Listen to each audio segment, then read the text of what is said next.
nasional dan global.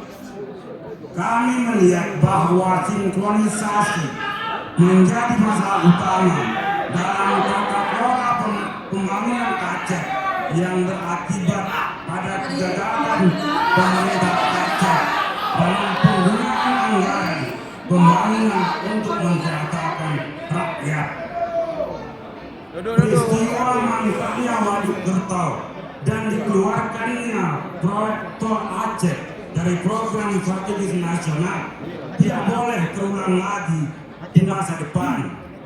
Hal ini dikarenakan ketidakmampuan dalam bersinergi dengan pemerintah pusat.